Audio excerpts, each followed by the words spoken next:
Bonjour, je nous propose aujourd'hui de réfléchir sur les 4 dimensions de la personne, physique, psychique, intellectuelle et spirituelle.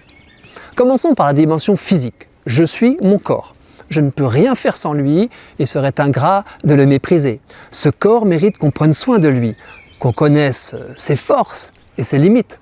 Le corps nous parle, ses 5 sens nous informent. Il se rappelle à nous par des douleurs, des fatigues, le sommeil, occasion de mesurer à quel point nous le négligeons, nous le maltraitons, nous oublions de l'entretenir comme si nous n'étions qu'un cerveau dans une machine inoxydable. Gare à la désincarnation, elle nous fait perdre pied avec le réel. Le corps est plus intelligent qu'on ne le croit souvent.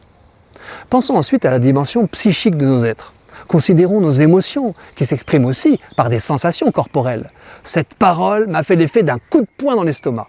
Nos émotions aussi méritent de l'attention. Elles nous aident à nous connaître. Nous en avons déjà parlé. Désir, peur, tristesse, joie, nous les déconsidérons trop souvent, comme si elles étaient dangereuses, parce que difficiles à décrypter et à maîtriser. En réalité, ce sont des alliés, grâce auxquels nous nous adaptons aux circonstances, nous acquérons notre identité. Les refouler, c'est nous condamner à les subir sans bénéficier de ce qu'elles nous enseignent. Se couper de ces émotions, c'est mutiler notre humanité. Peut-être imaginons-nous n'être que pensée.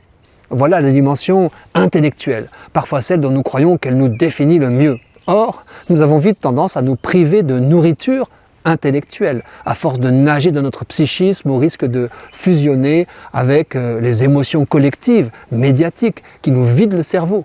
Lire des livres de A jusqu'à Z, apprendre par cœur, continuer de se former à tout âge, débattre avec honnêteté, réfléchir en son fort intérieur, voilà qui nourrit l'intelligence. Et n'oublions pas que nous pensons avec nos corps. Penser fatigue et nécessite de prendre soin de soi, de s'hydrater, de bouger, de dormir. Enfin, voici la dimension spirituelle, celle que tant de penseurs négligent. Plus qu'un roseau pensant, l'homme est un être spirituel, épris d'absolu. Gare au réductionnisme neurologique, c'est-à-dire à l'amputation de la transcendance. Car la soif spirituelle de l'homme est inextinguible et c'est une soif d'amour.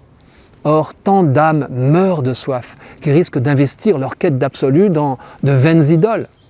Ces 4 dimensions de la personne sont reliées, elles communiquent, elles s'équilibrent, et toutes dessinent un être en relation avec les autres et le monde, l'ici-bas, mais aussi l'au-delà. Cette semaine, je nous propose donc d'abord d'établir un petit schéma personnel décrivant la façon dont nous cultivons chacune de nos 4 dimensions, physique, psychique, intellectuelle ou spirituelle.